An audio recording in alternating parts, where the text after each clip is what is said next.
ഇന്നത്തെ നമ്മുടെ അതിഥിയായി എത്തിയിരിക്കുന്നത് സൗമ്യ സരിനാണ്. നിങ്ങൾക്ക് എല്ലാവർക്കും അറിയാം, സോഷ്യൽ മീഡിയ വഴിയും അതുപോലെ തന്നെ പാലക്കാട് മത്സരിച്ച സരിൻ്റെ സഹധർമ്മിണിയുമായ സൗമ്യ സരിനാണ് ഇന്ന് നമ്മളോടൊപ്പം.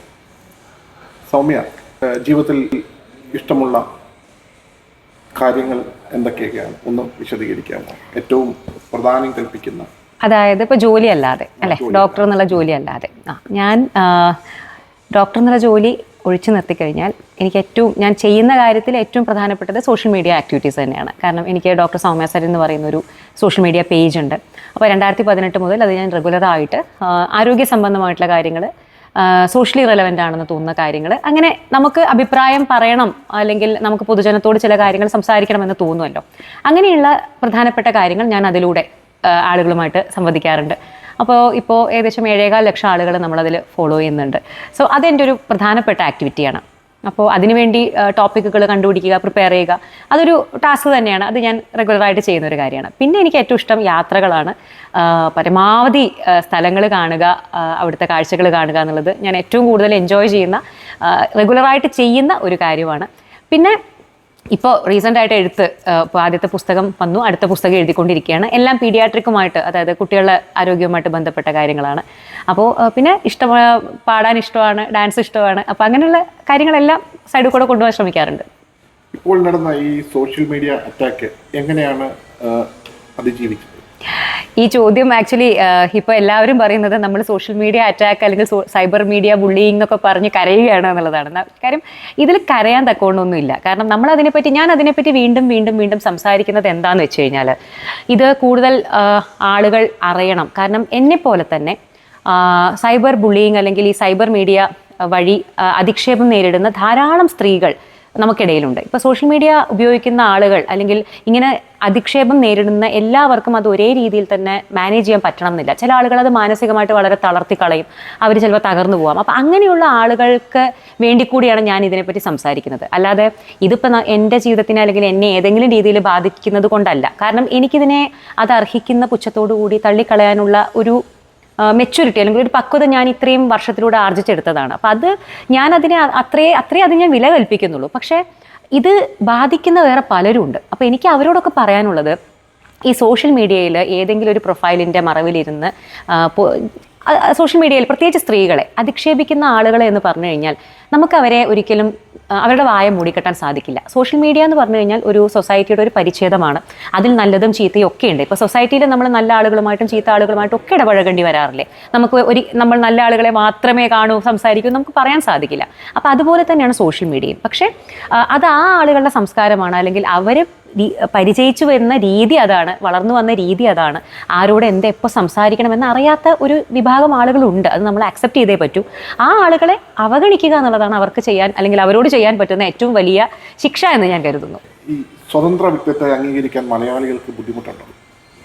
അത് തീർച്ചയായിട്ടും ഉണ്ടല്ലോ. പ്രത്യേകിച്ച് സ്വതന്ത്രമായ നിലപാടുകൾ പറയുന്ന സ്ത്രീകളെ ഇപ്പോഴും അംഗീകരിക്കാൻ നമ്മുടെ നാട്ടിലെ ആളുകൾക്ക് കുറച്ച് ബുദ്ധിമുട്ടാണ്. എപ്പോഴും നമ്മൾ പലപ്പോഴും ഭർത്താക്കന്മാരുടെ വാലായിട്ട് കൂട്ടിക്കെട്ടപ്പെടും.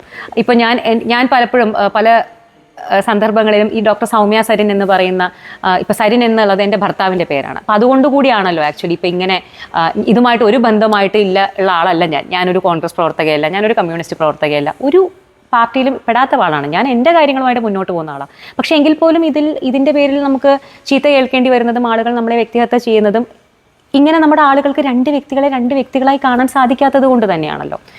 പക്ഷേ കാലം മുന്നോട്ട് പോകുന്തോറും അതിൽ കുറച്ചൊക്കെ മാറ്റങ്ങൾ വരുമെന്ന് ഞാൻ പ്രത്യാശിക്കുന്നുണ്ട്. അങ്ങനെ ആവട്ടെ.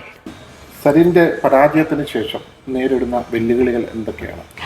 അങ്ങനെ വലിയ വെല്ലുവിളികളൊന്നുമില്ല. കാരണം ഇപ്പോൾ ഒരു തെരഞ്ഞെടുപ്പാവുമ്പോൾ അതിൽ ജയവും പരാജയവും ഒക്കെ സ്വാഭാവികമാണ്. ഇപ്പോൾ നമ്മളൊരു സ്റ്റേറ്റ്മെൻറ്റ് അല്ലെങ്കിൽ നമ്മുടെ ഒരു നിലപാട് നമ്മൾക്ക് വ്യക്തമാക്കണമെന്നുണ്ടെങ്കിൽ അവിടെ നമ്മൾ ജയിക്കണമെന്ന് നിർബന്ധമൊന്നുമില്ല. എല്ലാ തീരുമാനങ്ങളും ജയത്തിൽ അല്ലെങ്കിൽ സക്സസിൽ പരിണമിക്കണമെന്ന് യാതൊരു നിർബന്ധവുമില്ല. ജീവിതത്തിൽ ചിലപ്പോൾ ചില സന്ദർഭങ്ങളിൽ നമുക്ക് അത്രകാലം വിശ്വസിച്ച ചില കാര്യങ്ങളിൽ നിന്ന് മാറ്റി ചിന്തിക്കേണ്ട അവസ്ഥകൾ വന്നേക്കാം. നമുക്ക് വേറൊരു ഭാഗത്തേക്ക് മാറേണ്ടി വന്നേക്കാം. ഇതൊക്കെ രാഷ്ട്രീയത്തിൽ വളരെ സർവ്വസാധാരണമാണ്. ചില വ്യക്തികൾക്ക്, എല്ലാവർക്കും സംഭവിക്കുന്നു എന്നല്ല, ചില വ്യക്തികൾക്ക് അങ്ങനെ എത്രയോ ആളുകൾക്ക് സംഭവിച്ചിട്ടില്ലേ. ഇപ്പം നമ്മൾ ഇതിൻ്റെ ചരിത്രം നോക്കുകയാണെങ്കിലും എത്രയോ വലിയ നേതാക്കൾ ഇങ്ങനെ പല തീരുമാനങ്ങൾ എടുത്തിട്ടുണ്ട്. അതൊക്കെ വെച്ച് നോക്കുമ്പോൾ സരിൻ വളരെ ചെറിയൊരു ആളാണ്. അപ്പോൾ അങ്ങനെ ഒരു തീരുമാനം എടുത്തു, അതിൻ്റെ ഫലമായിട്ടൊരു തെരഞ്ഞെടുപ്പിൽ മത്സരിക്കേണ്ടി വന്നു, അതിൽ പരാജയം നേരിട്ടു. ഇതിനെയൊക്കെ ആ രീതിയിലേ കാണേണ്ട കാര്യമുള്ളൂ. അല്ലാതെ ഒന്നിൻ്റെയും ഇപ്പം ഞങ്ങൾ ഒറ്റപ്പാലത്ത് 2023 മത്സരിച്ചപ്പോൾ ഞങ്ങൾ പരാജയം നേരിട്ടിട്ടില്ലേ? അപ്പോൾ പരാജയമൊന്നും നമ്മുടെ ജീവിതത്തിന് ഒരു പരിധി വിട്ട്, അത് വിജയമാണെങ്കിലും അങ്ങനെ തന്നെയാണ്, ഞങ്ങൾ രണ്ടുപേരും അങ്ങനെയാണ്. വിജയമാണെങ്കിലും പരാജയമാണെങ്കിലും അല്ലെങ്കിൽ തിരിച്ചടിയാണെങ്കിലും അക്സെപ്റ്റൻസ് ആണെങ്കിലും ഒരു പരിധി വിട്ട് സന്തോഷിക്കാറും പോകാറില്ല, ഒരു പരിധി വിട്ട് വിഷമിക്കാനും പോകാറില്ല. ഇതെല്ലാം പാർട്ട് ആൻഡ് പാർസൽ നമ്മൾ പറയില്ലേ, നമ്മുടെ ജീവിതത്തിൻ്റെ ഒരു ഭാഗമാണ്. ജീവിതത്തിൻ്റെ അല്ല, നമ്മുടെ പ്രൊഫഷൻ്റെ അല്ലെങ്കിൽ രാഷ്ട്രീയത്തിൻ്റെ ഒരു ഭാഗമാണ്. പക്ഷേ അതിൻ്റെ അർത്ഥം നമ്മൾ ചില തീരുമാനങ്ങൾ എടുക്കാൻ അതിൽ നിന്ന് പേടിച്ച് മാറേണ്ട കാര്യങ്ങളൊന്നുമില്ല. പഴയ കോൺഗ്രസ് സുഹൃത്തുക്കളുടെ സമീപനം ഇപ്പോൾ എങ്ങനെയാണ്?